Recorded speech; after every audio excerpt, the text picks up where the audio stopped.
His name is almost forgotten, yet he was the first to stand in front of nations and honor the God of Israel. While rulers bowed to Pharaoh, Jethro welcomed the fugitive who would shake the thrones of kings. While nations traded their souls for golden idols, he raised a solitary altar to the unseen God of heaven. What most have never heard is that Jethro carried a sacred inheritance, a legacy born with Melchizedek, preserved in the wilderness of Midian, and passed on to Moses, the man chosen to challenge the most powerful empire on earth. But who was Jethro truly? Why would God choose a forgotten priest from a pagan land to prepare the greatest liberator the world has ever known? And what mystery was revealed to him, a truth Israel itself had yet to understand? Before we lift the veil on this lost chapter, take a moment to subscribe and activate the notifications so you never miss these hidden stories that have the power to restore faith today. The desert has kept this secret long enough. Let's uncover it together. The journey is just beginning. The man the desert hid, Exodus 2:15. The silence of Midian seemed eternal. The wind dragged the sand along the slopes of the dry mountains, drawing paths that only time knew where they ended. It was the kind of silence that made the younger ones believe the desert held nothing but dust and oblivion. But Jethro knew the desert spoke. One just had to know how to listen. The slow steps of the old priest marked the soft sand as he guided the small flock at sunset. His staff, worn by time, was older than many there. It carried within it the marks of a story that none of the shepherds dared to ask about. To them, Jethro was just a solitary elder known for the daughters who protected the well and for the silent sacrifices he offered far from the trib's gaze. Few remembered the day he was honored as the great priest of Midian, advisor to caravans, and mediator of alliances between distant peoples. But that glory belonged to the past, or at least that was what everyone believed. That afternoon, while the shepherds were finishing their work, a strange man crossed the borders of Midian. Dusty hair, a face burnt by the desert sun, torn clothes and bare feet. He looked like a fugitive, and in fact he was. The men murmured amongst themselves, suspicious of the stranger's presence. He walked unsteadily towards the well where Jethro's daughters were already gathering the day's water. The old priest watched from a distance without revealing his presence, his eyes still alive under the wrinkles of time, focused on the man's gait. There was something about that gait that troubled him, something familiar.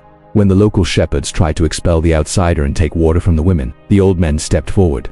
No one dared to disobey his gaze. With a simple raising of his hand, Jethro silenced the aggressors who stepped back without questioning. The old man then approached the man fallen by the well. "Where do you come from?" His voice, hoarse with age, broke the silence like distant thunder. The man slowly lifted his eyes. His face bore the mark of one fleeing, not just from men but from a past that refused to die. "From Egypt," he replied with difficulty. Panting, "I fled because of a crime I committed." Jethro took a deep breath. The winds of the desert seemed to whisper something he alone could hear. His eyes narrowed as he looked at the man. "What is your name, outsider?" he insisted. The man hesitated for a moment. He seemed to weigh each word before releasing it. "Moses, my name is Moses." The name fell like a stone on the chest of the old priest, a Hebrew name born within the Egyptian court, but burdened with an ancient echo, as if the heavens were responding to something he himself had buried long ago. Without saying anything more, Jethro extended his hand and helped Moses to his feet. The old priest felt the weight of destiny walking to his door, and at that moment he understood that the desert was about to reveal the secret he had kept for generations. The past which he had fought so hard to forget was now returning, in the skin of a man marked by flight and by a promise he himself did not understand. And Jethro knew that the time of silence was coming to an end. The priest who worshipped the invisible God, Genesis 14:18. The fire of the night illuminated the tents of Midian. The dances in honor of Chemosh and the gods of the desert spread across the plain. The men shouted, clapping their hands while offerings were burnt on stone altars dedicated to gods that Jethro knew, did not hear anyone. He watched everything from a distance. Standing at the edge of his tent, there was no joy in his eyes, no contempt, just the resigned silence of someone who had tried many times to bring the people back to the true path and had failed. Jethro's daughters were already gathered. The old priest then walked slowly to an ancient cave hidden in the slopes of the mountain. There, away from everyone's eyes, a rudimentary altar was set up, not for Chemosh, nor for Baal, nor for the stone idols that the people feared so much. It was an altar dedicated to the Most High God, the same one whom Melchizedek had served centuries earlier in Salem when he blessed the patriarch Abraham. Jethro knelt before the altar, his lips moved without making a sound, as if the prayer were a secret only between him and the invisible. In his hands an old scroll made of goatskin worn by time. It contained the traditions passed down from generation to generation telling about the God who created the heavens and the earth, the Most High, who could not be shaped into animage or sculpture. He remembered the stories told by his father Reuel, who spoke to him about the day when Abraham met the priest of Salem, Melchizedek's king and priest of the Most High God. Jethro had always known that his lineage descended from those ancient days, even though the people around him had long forgotten. They had mixed the pure traditions with the customs of neighboring peoples, corrupting the worship with images, amulets, and pagan sacrifices. But Jethro, Jethro had kept the secret. He looked at the starry sky as he had done since childhood. No temple, no image, no sound, just silence and the certainty that the Most High was there watching even though no one else sought him. A solitary tear rolled down his face. It was not just sadness. It was the weight of carrying a solitary faith in a land of deceit. Everyone saw him as a priest of Midian, a respected man, yes, but no one knew that inside him burned a flame that had existed long before Kosh was worshipped in that land, a flame that over the years seemed to be extinguishing more and more. He closed his eyes and held the scroll tightly. The arrival of Moses seemed to have revived something in his spirit. A Hebrew born in Egypt, carrying within him the mark of the people that God had chosen. It was impossible not to see the signs. It was impossible to ignore what his heart was silently shouting. Jethro knew that this meeting had not been a coincidence. He sensed that the God he worshipped in secret was beginning to move the pieces again. He got up from the ground and extinguished the small fire on the altar with sand. No one needed to know what was happening in that cave. At least not yet. The time for revelation had not yet come. As he walked back to his tent, the old priest looked once more at the idolatry bonfires burning in the village. He knew he could not change the people's hearts that night. But deep inside, something told him that the invisible God was about to reveal himself again, not only to him but to the world. Jethro took a deep breath and whispered to the stars, "Lilian, I am ready." And in that silent darkness, Jethro knew the invisible had heard him. This was just a part of what we still have to reveal. If you want to follow us on other stories like this, subscribe to the channel, like the video, and share it with someone who needs to know these hidden truths. Now, let's continue from where we left off. The fugitive who changed the fate of Midian. Exodus 2:16-21. The mornings in the desert always started the same way. The wind swept across the dunes. Silence dominated the tents, and the women set off early to the main well to secure the day's water. It was an ancient routine repeated generation after generation, and Jethro's daughters knew that path well. Jethro watched them from afar every morning. He knew that the well, although it was a source of life, was also a territory of dispute. The local shepherds, taking advantage of the absence of men, constantly threatened them, trying to take them and the water by force. The old priest suffered in silence. For a long time, his voice no longer had the strength to contain the violence of the men of the land. But that morning the sky seemed heavier. Something in Jethro's heart tightened, as if a shadow were approaching. In the distance, he saw the group of shepherds once again moving forward, pushing the women and trying to take the well by force.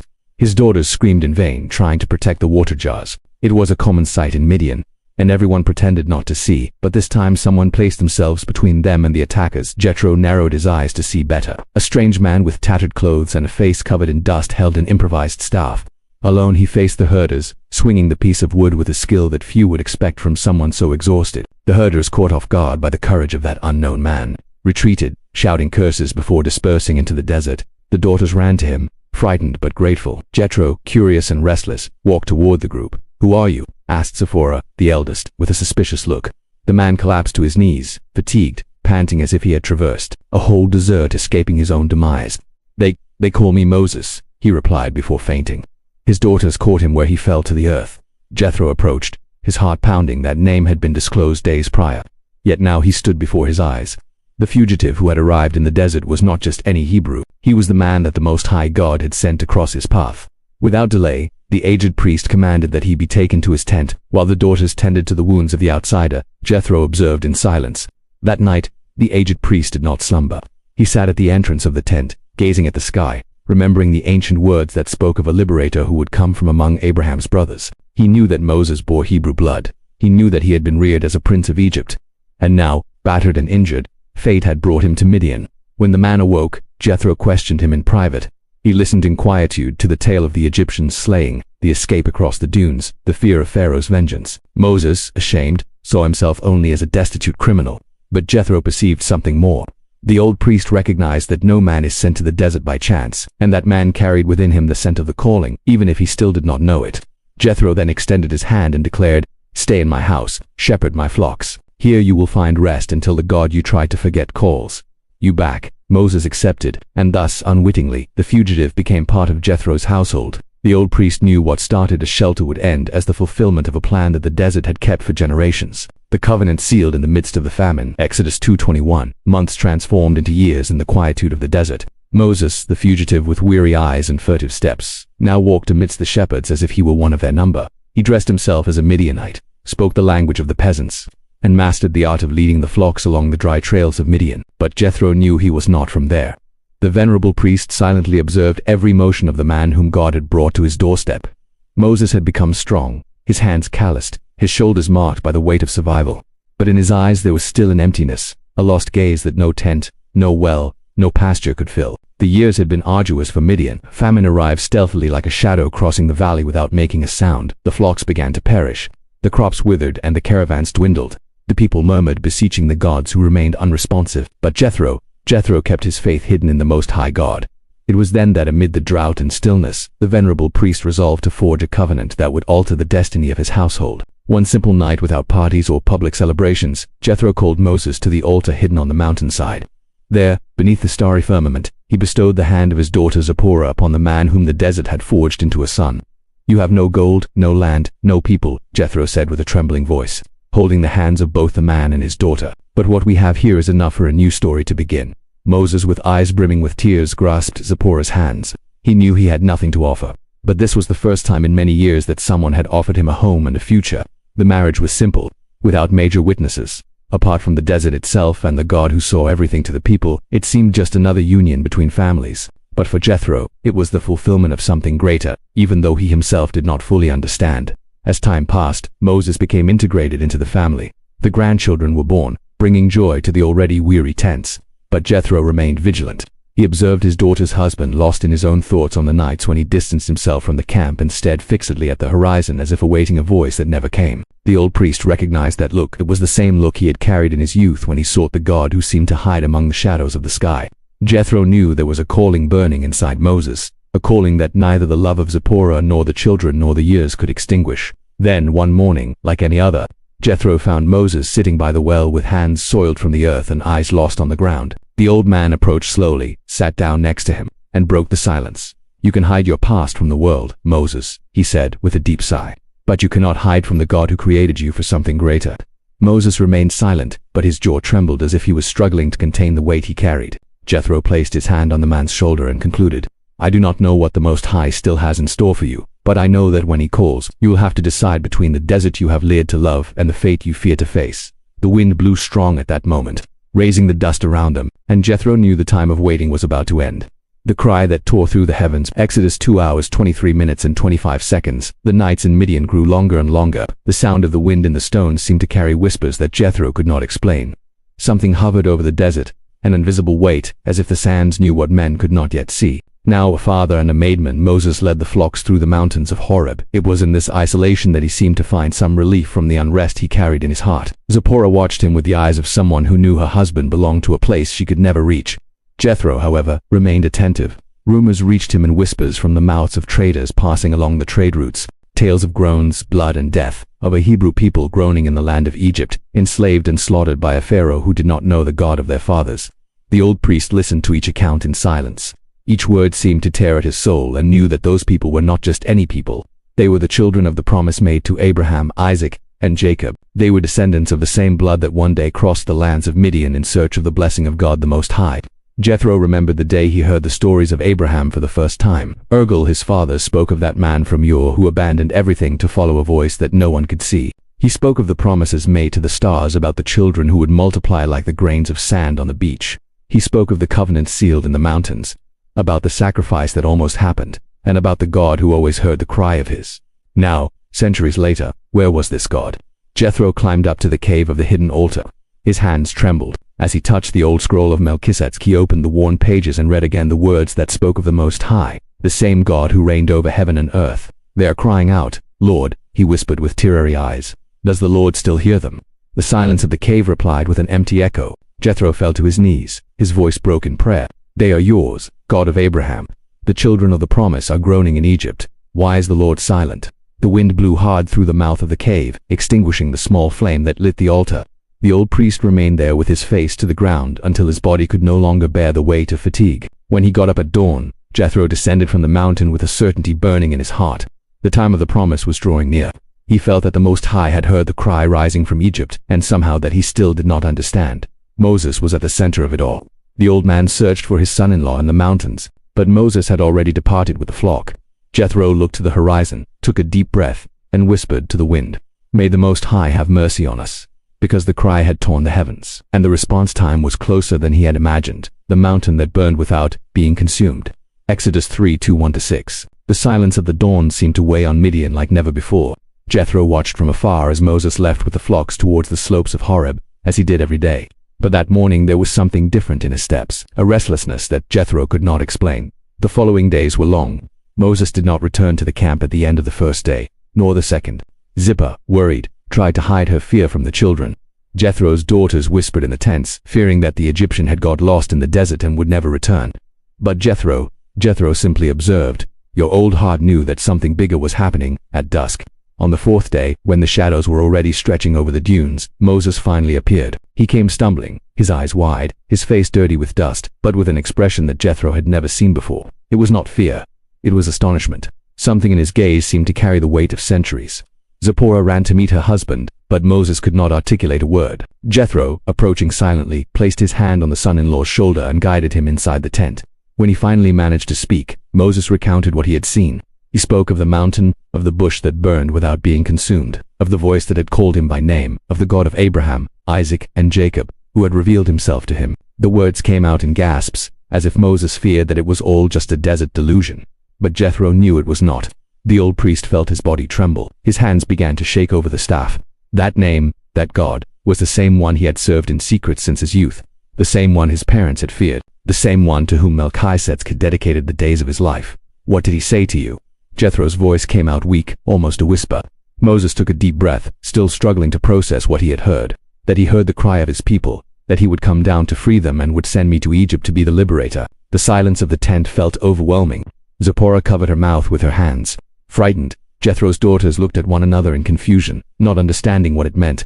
But the old priest he knew. Jethro fell to his knees, tears streaming down his time-marked face. The God he had served in secret, the God of his ancestors, was speaking once again, and he had chosen Moses. The old man raised his eyes to the invisible sky above the tent and whispered with a heart ablaze, "Blessed be the Most High God, who has not forgotten the children of the promise." Jethro knew that nothing would be the same again. The desert, which for so long had been merely a silent refuge, was now becoming the stage for the greatest calling of his generation. That God who burns but does not consume had spoken, and Jethro felt both fear and hope being reborn within him, saying goodbye to the desert. Exodus 4:18. The morning was colder than usual. The wind blew through the tents as if the desert itself mourned in silence. Jethro, already standing before the sun rose, watched the silent preparations from afar. Moses, with trembling hands and a distant gaze, tied the small leather bag to his staff. Zipporah beside him held back tears in front of their children, trying to be strong for them. The old priest knew that this day would come. From the moment Moses returned from Horeb carrying the mark of the calling in his eyes, Jethro knew that Egypt was awaiting him. The desert, which had been his hiding place for years, was now becoming a bridge to a destination he feared to face. But Jethro recognized the voice that had called his son-in-law. He knew that when the Most High spoke, there was no sand, fear, or distance that could thwart the promise. On that morning, the silence weighed heavier than any word. Moses walked slowly toward Jethro's tent. He paused at the entrance, lacking the courage to take the first step. His eyes searched the wrinkles of the old priest for an answer, a permission, a solace he didn't know how to ask for. Jethro slowly stood up and walked toward him. Neither of them spoke for long seconds. They simply looked at each other like two men who understood what the other carried in his heart. "Let me go to see if my brothers are still alive in Egypt." Moses' voice broke the silence, heavy but resolute. Jethro felt his chest tighten. A father's heart wished to keep his son-in-law and daughter there, far from danger, far from Pharaoh, far from the pain that Egypt would surely bring. But his spirit knew it could not hold him. He extended his hands, held Moses' face between his time-marked fingers, and replied with a choked voice, "Go in peace, my son. May the God of our fathers guide you and bring you back if that is his will." Moses closed his eyes as if guarding those words like a shield for the days to come. He bowed, resting his forehead on the hands of the old priest as a sign of honor and gratitude. Zipporah approached carrying the children in her arms. Moses hugged them tightly, as if he knew the journey would be long, and perhaps without return. Jethro remained there, standing like a solitary rock in the midst of the desert. He knew that the man leaving that morning was not the same fugitive who had arrived years before. Moses had been forged in pain, in silence, and in waiting, and now it was time to leave. The small procession moved toward the horizon, gradually disappearing among the golden dunes. Jethro stood still until he could no longer see or hear the footsteps in the sand.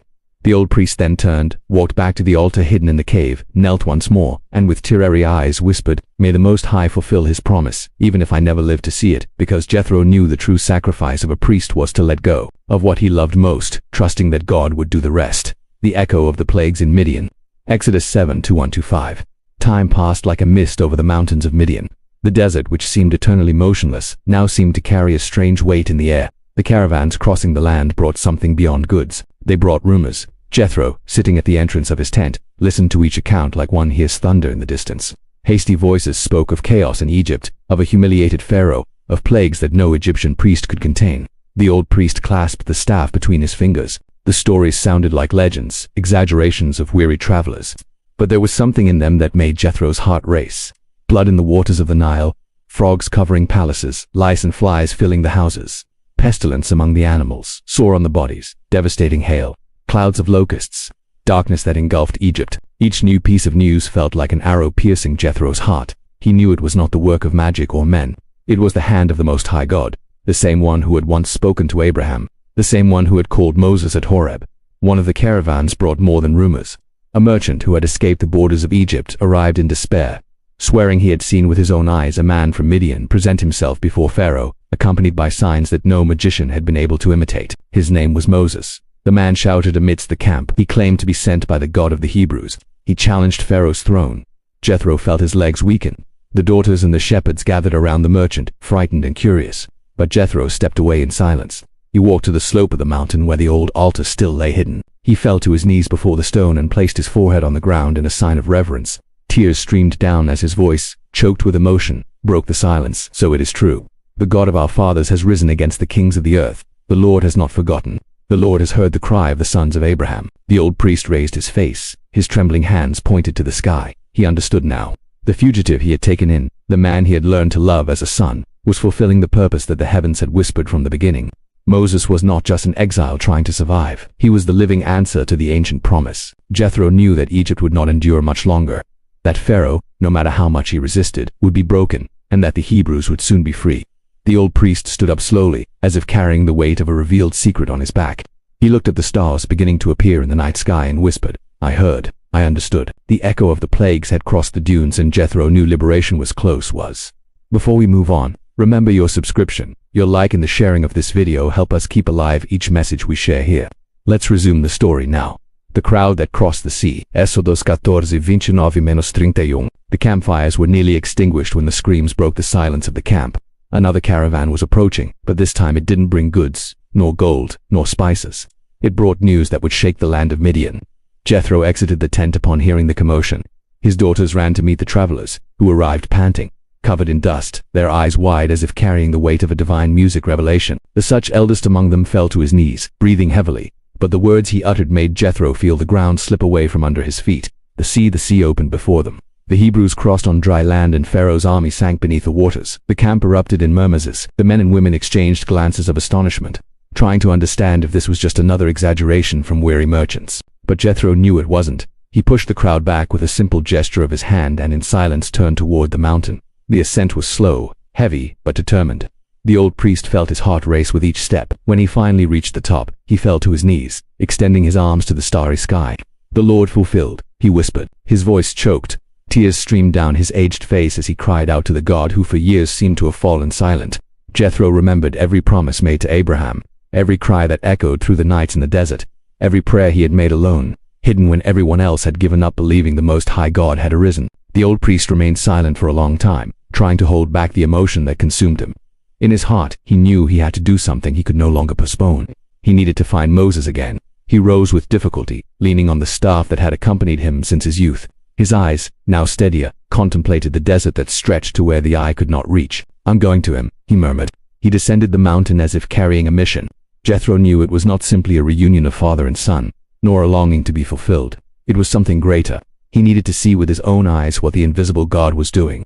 That night he gathered his daughters and communicated his decision. "We will depart at dawn. We will take Zipporah and the children of Moses. It is time to find the music liberator." Tutgamp fell silent before the authority of those words. No one dared to question because Jethro knew the story was not yet over and the God who parted the sea was waiting for him. The encounter in the desert. Exodus 185-6. The sun had barely risen on the horizon when Jethro organized his small caravan. Zipporah walked in silence with Moses' sons beside her while Jethro's daughters packed the last belongings. None of them knew exactly what they would find, but they all felt the weight of departure. The old priest walked ahead, his staff marking the ground with each step. His gaze was fixed on the desert ahead, as if his eyes could already see beyond the mountains, beyond the dunes, beyond what any man could see. The days of travel were long and silent. The wind seemed stronger, as if the desert itself were trying to block their journey. But Jethro did not stop. Not now. not after everything he had heard. He needed to see what the Most High God had done. When they finally reached the Hebrew camp, what they found was different from everything they had imagined. The people were scattered throughout the valley, exhausted, dirty, disorganized. There were thousands, women, men, children, old and young, all bearing on their faces the mark of those who had crossed the impossible, but now did not know where to go. The tents were poorly set up, the animals were loose, and arguments spread all around. The people seemed lost, like a flock without a shepherd. Jethro paused for a moment, looking around. What he expected to see was a victorious army, a nation in celebration, but what he saw was a people on the brink of collapse, and in the center of that chaos was Moses. The old priest walked toward him, passing through the crowd that parted. At his approach, Moses, upon raising his eyes and seeing Zipporah, his children, and the old man who welcomed him years ago, felt his legs weaken. The embrace between the two was silent, but loaded with a weight that neither could put into words. "My father," Moses whispered, his voice choked. Jethro held his son-in-law's face between his hands, observing every line marked by fatigue and the responsibility that now weighed on him. "I heard what the Lord did through you, my son," Jethro said, moved, "but I see now that your mission is not yet finished." Moses looked around as if he already knew this, but didn't have the strength to confess. The old priest walked among the people, observing their faces, listening to the murmurs, feeling the disorder that dominated the camp. The people seemed to have been torn from Egypt, but Egypt was still rooted in them. There was fear, there was distrust, there was despair. Jethro turned to Moses with a serious expression. "You brought the people out of Pharaoh's hands, but now you need to learn to guide them into God's hands." The liberator bowed his head as if carrying a burden greater than he could bear. Jethro placed his hand back on his shoulder and continued, "What begins with the power of God must be sustained by his wisdom." The old priest knew that he had come for more than just a reunion. He knew the desert still had lessons to teach. And Jethro was ready to be the voice that Moses needed to hear. The counsel that saved a people. Exodus 18:17-23. The sun had barely risen when Jethro woke up to the sound of arguments in the camp. Stepping out of the tent, he saw an endless line of men, women, and elders waiting in front of Moses' tent. The liberator, already tired, was trying to resolve every problem, every conflict, every dispute alone. The old priest observed this for hours in silence. Moses was listening to case after case, trying to calm the people, trying to maintain order, trying to carry an entire nation on his back. But the weight was too much, even for a man chosen by God. At the end of the day, when the people dispersed, Moses could hardly stand. Jethro approached slowly, waiting for the right moment. When silence reigned again, the old priest closed the distance between them and spoke with a firm but compassionate voice. "What you are doing is not good." Moses' surprise turned slowly as if he had not expected to hear such a sentence. Before he could respond, Jethro continued, "You are trying to carry the weight of thousands on your own. You are wearing yourself out and wearing the people out along with you. If you keep going like this, neither you nor they will be able to bear it." Moses lowered his head, ashamed, as if he knew the truth had been exposed. Jethro moved even closer, placed the staff between his feet, and spoke as if revealing a long-guarded secret. "Listen to what I am going to tell you, and may the God of our fathers give you the wisdom to accept it. Choose wise men, God-fearing, just, and incorruptible. Divide the people into smaller groups, leaders of 1,000, of 100, of 50, and of tens.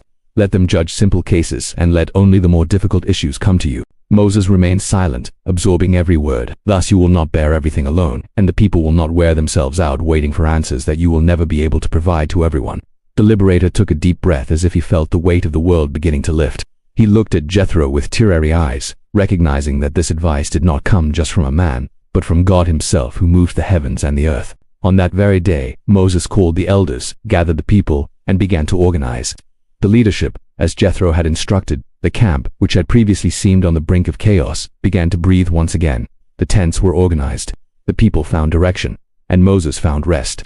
Jethro observed everything from a distance. With a peaceful heart, he knew that his role at that moment was only to point the way and to let God's plan move forward. At dusk, while the people gathered in small assemblies under the new leaders, Jethro lifted his eyes to the sky and whispered, "Blessed be the Most High, who gives wisdom to those he calls." The old priest knew that the journey of the people of Israel was just beginning, but now they were ready to walk. And Jethro knew that his time among them was coming to an end. The priest who recognized the God of Israel. Exodus 18:1-11-12. The dust from the last tent still lingered in the air when the newly appointed leaders began to gather around Moses. The people seemed different that morning, less restless, less lost. A new order was emerging, and Jethro knew it was not the result of human skill, but the mercy of God guiding that fragile people through the desert. Moses approached Jethro silently like a son who wishes to honor his father before all. The liberator's eyes filled with gratitude not only for the advice but for the life of that old man who embraced him when no one else wanted him. It was then that Moses, before the elders, invited Jethro to offer sacrifices to the God of Israel. Jethro felt his legs tremble. It was as if the years of silence, of hidden prayers, of faith carried in secret were finally coming to an end. The old priest stood up, walked to the newly erected altar in the middle of the camp, and with trembling hands raised the first lamb. The people watched in silence. Many had never seen Jethro so close, so exposed, so surrendered. To them he was only Moses' father-in-law, a foreign man, an old priest from Midian.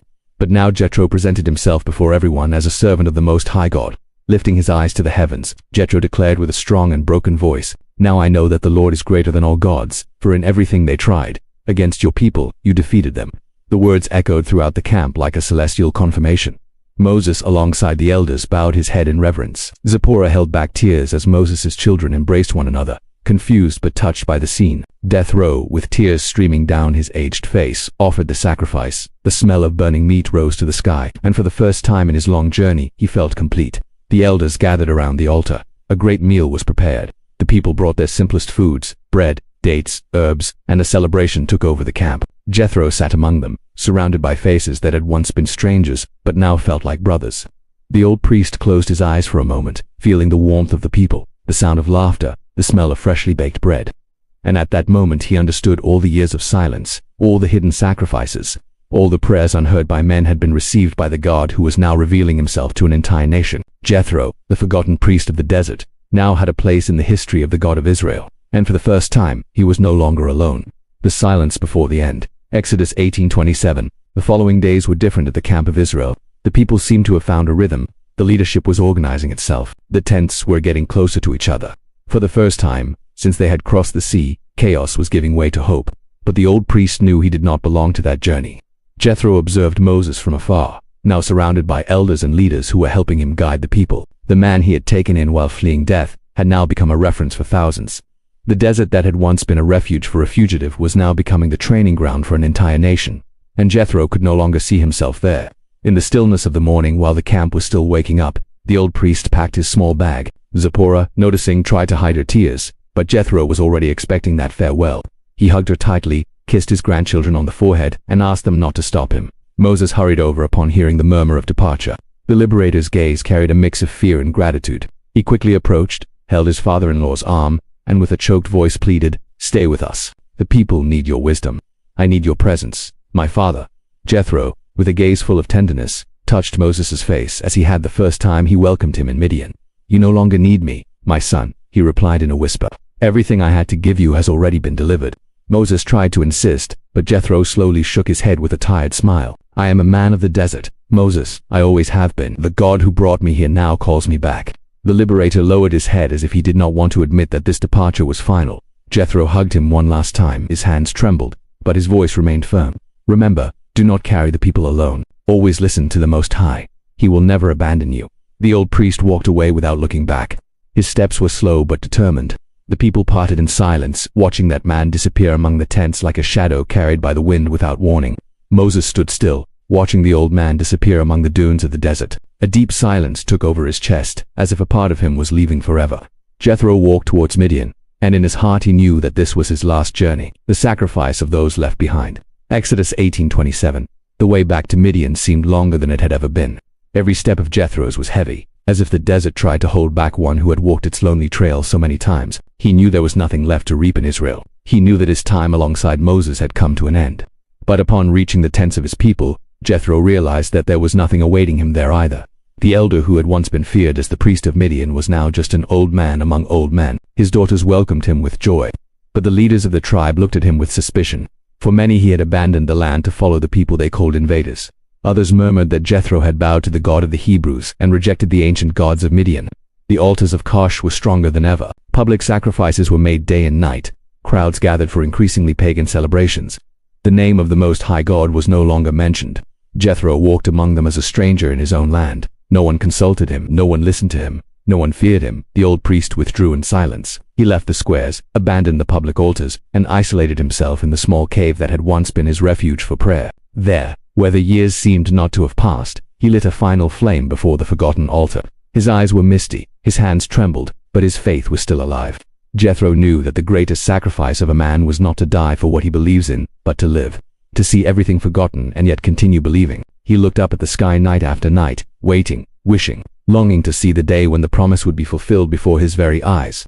He knew that Israel still had a long journey ahead. He knew that God's people would still go through deserts greater than that one. But his heart still hoped. Zipporah visited him from time to time, bringing news of Moses, the children, the achievements and challenges of the people walking through Sinai. Each account made the old priest smile silently. Each word brought a bit of hope to his gray days. But Jethro knew that the promise would not be complete until the land was taken, until the people were established, until the blessing promised to Abraham touched all nations. He would rise every morning, walk to the mouth of the cave, and look at the horizon as if trying to see beyond the dunes, the final fulfillment. The people around had already forgotten him, but the sky still remembered the priest who did not stop waiting. And so in the silence of abandonment, Jethro remained the gold of pagan gods. Numbers 25-17-18. The years passed like sand slipping through fingers. What was once a silent village surrounded by shepherds had now become a center of trade, alliances, and rituals that even made the mountains shudder. Jethro walked through the streets of Midian, now filled with luxurious tents adorned with fine fabrics brought from distant kingdoms. But what stood out the most were the altars erected with polished stones, gold carvings, wooden idols coated in silver. Men and women knelt before the images of Chemos, Balpur and other gods whose names Jethro refused to utter. The smoke of the sacrifices covered the skies. The dances and shouts of worship to the pagan gods echoed throughout the land, and Jethro walked in silence as if he had already been forgotten by the generations that now celebrated what he had once denounced. He stopped before the largest of the altars, surrounded by priests dressed in gold and precious stones. The people bowed, offering coins, wines, and animals as if they were buying the blessing of gods who would never hear them. The old priest closed his eyes for a moment, breathing deeply, trying to hold back the weight pressing on his chest. He remembered the days when his name was spoken with respect. The times when caravans traveled from afar to hear his counsel. The moments when men feared the invisible God, the Most High, the Creator of all things. But now everything seemed lost. Jethro walked up to the mountain where in secret he still kept his old altar. Each step felt harder, each memory more painful. Upon arriving, he fell to his knees and burst into tears. "Why, Lord," he whispered with a broken voice, "why has your name been forgotten in this land?" The tears soaked the sand beneath his face. He remembered Abraham, Melchizedek, and every man who had dared to believe in the God that no one could see. He felt like the last of his lineage, the last to uphold a faith that the world no longer wanted. He raised his eyes to the smoky sky, clouded by pagan sacrifices, and screamed silently. They kneeled before gold, but they do not know that the true God never needed coins or images. The wind blew fiercely, as if the desert itself lamented with him. Jethro hunched down to the ground like an old defeated warrior, not by the sword but by the indifference of a generation that had exchanged the invisible for the false shine of gold. The old priest knew he could do nothing more. His time for confrontation had passed. His time for teaching had ended. And there, on that forgotten mountain, he cried. He cried for a land that had sold its soul to the dead gods. He cried for a people who no longer saw him. He cried for being the last who still remembered the last ritual. Exodus 18:12. The black smoke from the pagan altars continued to rise day after day. The songs to the golden gods filled the valleys of Midian like an open wound in Jethro's soul. But that morning the old priest knew it would be the last. The sun was still struggling to break the horizon when Jethro rose earlier than usual. His legs trembled. His steps were slow. But there was a different shine in his tired eyes. He walked to the hillside where for so many years he had kept hidden the altar to the Most High God. The stones were still there. The simple altar, forgotten, almost swallowed by the sands of time, seemed to silently await that moment. Jethro fell to his knees before it. His hands, aged and trembling, began to rearrange the scattered stones. Each movement seemed to carry the weight of a lifetime. Each stone replaced a sigh, each tear shed a prayer. When it was over, Jethro bowed over the altar and stayed there in silence for a long time. Then, with a heavy heart and watery eyes, he brought the last lamb he had secretly set aside. The animal seemed restless, as if it also sensed what this moment represented. Jethro raised his gaze to the overcast sky and whispered. His voice choked. "There is no one else who remembers, Lord, but I am still here." With steady hands he offered the sacrifice just as his parents had done before him, as Melchizedek had done in Salem, as Abraham had done on Mount Moriah. The aroma of the offering rose to the heavens. The old priest knelt beside the altar and in tears declared, "I know I will be forgotten by men, but the Lord does not forget those who seek him in silence." Jethro knew that his lineage would be erased from the records of the earth. He knew that his name would not be remembered in the squares nor sung in songs. No song would tell of the old priest who once dared to serve the invisible in a land dominated by idols. But Jethro did not need that.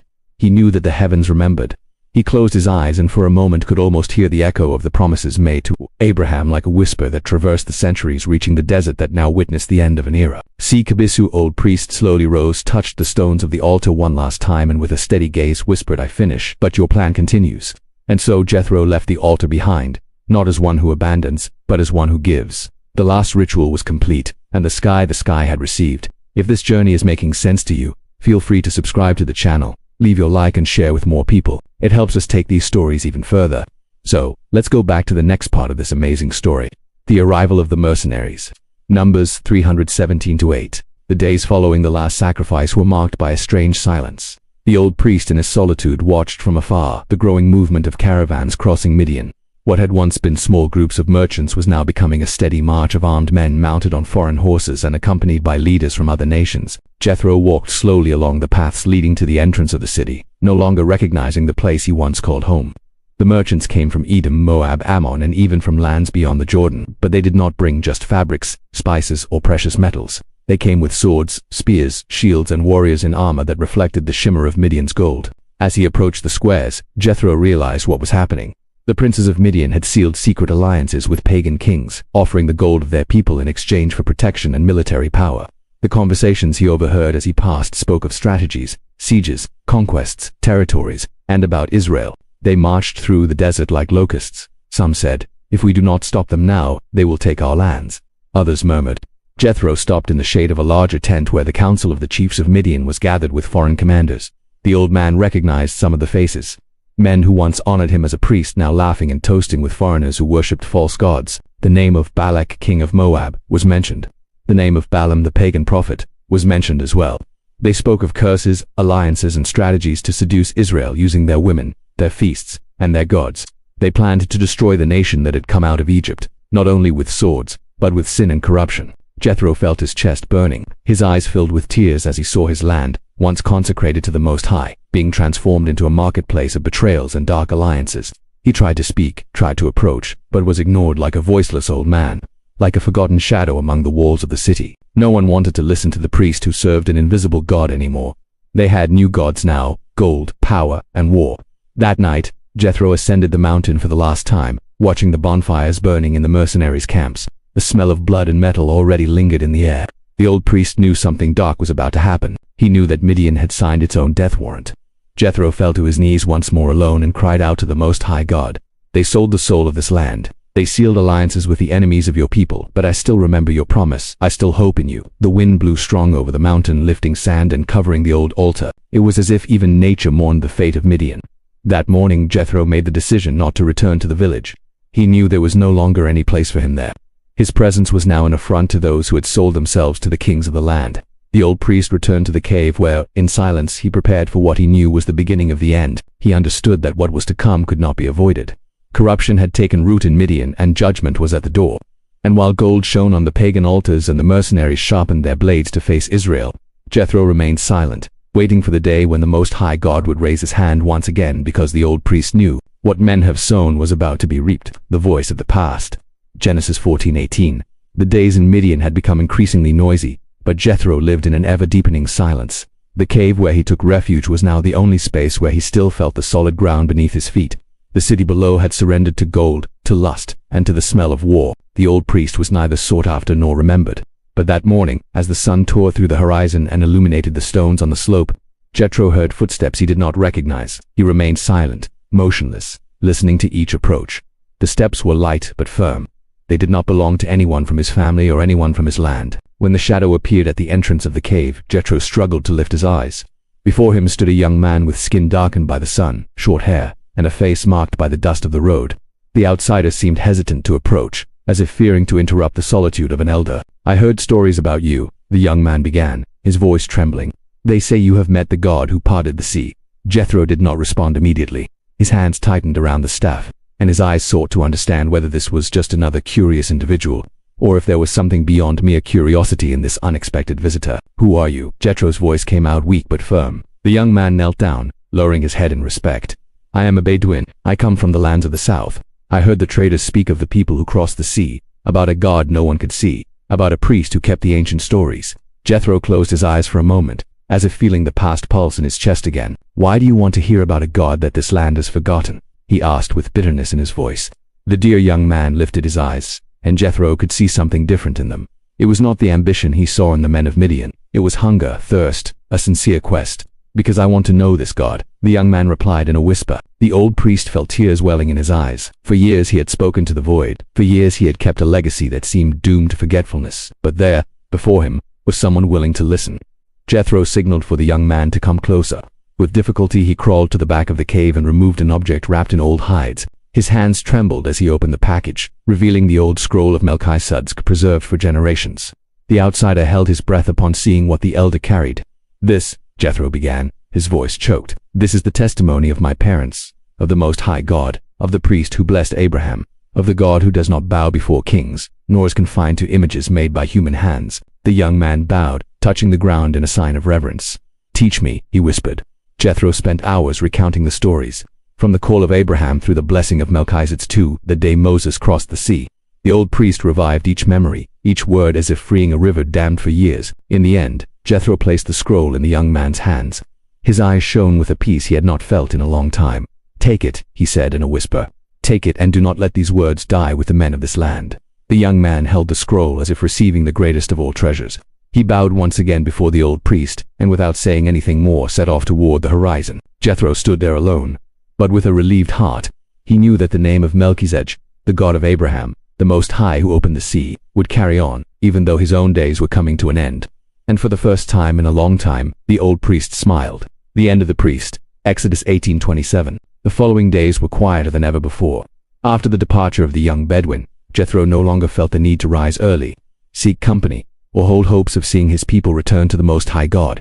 The old priest knew his journey was coming to an end. He watched from afar as the mercenaries departed towards the borders of Israel. The spears sparkled in the sun, the pagan flags fluttered in the wind, and the chiefs of Midian celebrated war alliances. But Jethro simply closed his eyes. He no longer carried on his shoulders the weight of trying to save a people that had chosen to turn away. His heart now rested on another promise, older, deeper, a promise that the sands of the desert could never erase. His steps, increasingly slow, took him back to where it all began. The silence of the mountains, the emptiness of the caves, the old altar now covered in sand and dust. There, Jethro sat at the entrance of the cave and remained still for hours, as if waiting for something or someone. He lifted his eyes to the starry sky, the same sky he had contemplated so many times when he was still young, the same sky under which his parents told him about Abraham, Melchizedek, and the promise of a people as countless as the stars, the same sky that had witnessed every prayer, every sacrifice, every tear. The memories mingled in his mind as if time no longer existed. He saw the young Moses arriving at the well of Midian. He saw Zipporah smiling beside the flock. He heard the voice of Reuel, his father, talking about the Most High God. He felt the warmth of the altar burning in the cave once again, but now everything was silent. Jethro leaned his back against the cold stone, feeling his weary body surrender to the weight of the years. His hands, wrinkled and marked, rested on his chest, while his eyes remained fixed on the stars. He knew that his name would be forgotten on earth. He knew that men would continue to raise altars to gods that could do nothing. He knew that Midian would follow its own destruction, but Jethro also knew that heaven never forgets those who remain faithful even when no one else believes. With a last breath, he whispered, "I saw with my own eyes the God of Abraham fulfilled what he promised." The wind blew gently like a final visit from the invisible, whom he had served all his life. Jethro's eyes closed slowly, and there under the desert sky, the old priest surrendered his soul to the God who always knew him even when the world forgot him. Jethro departed in peace. There were no songs, there were no crowds, there were no tributes, but the stars witnessed the legacy hidden in the sands. Judges 116 years turned into decades. Kingdoms fell, new kings arose, cities were destroyed and rebuilt. Midian had become just another nation among many, forgotten in the shadows of history. No one spoke anymore about the old priest. The name of Jethro, once spoken with respect, was now lost among the dunes. The people had forgotten, but Israel not completely. In the promised land, intent spread throughout the territory of Canaan. The elders still gathered around the campfires on quiet nights. They told the new generations about the God who parted the sea, about the man who challenged Pharaoh, and about an old priest from the desert whose origins were unknown, but who had come to teach the liberator something that neither miracles nor plagues nor victories could teach: how to care for a people. His name was Jethro, the elders said, a man from Midian who served the Most High God even when his own land had already forgotten him. The young listened intently. Some doubted the story as if it were just a distant legend, but the elders knew that without that desert priest, Israel would have crumbled under the weight of its own disorder. He was the one who had taught Moses to bear the burden. He was the one who had confirmed before all that the Lord was greater than all gods. He was the one who had left an invisible yet living legacy among the children of Abraham. Meanwhile, in Midian, time erased every trace. The hidden altar had been buried beneath the sands. The stones, weathered by the wind, no longer held the memory of the old man who had once wept before them. The children of Midian followed other gods. Their alliances had been destroyed in the wars against Israel. Their lands were plundered. Their tents were burned. The name of Jethro forgotten as if he had never existed. but in heaven his name remained written. For the God who sees in secret does not forget those who remain faithful when everyone else gives up. The Most High who reigns over kings and nations does not forget those who worship him even when the whole world bows to gold. And thus in the sands of the desert among the forgotten stones and abandoned altars, the legacy of Jethro remained hidden but never lost. For where men see forgetfulness, God sees an eternal testimony. And among the children of Israel, generation after generation, the whisper of an old priest still echoed, who one day taught the people that true strength is not in the power of kings, nor in the gold of altars, but in the wisdom of listening to the voice of the God that no one sees and yet to believe. Thank you very much for being with us until the end of this story. May the example of Jethro inspire you to persevere even when no one else believes.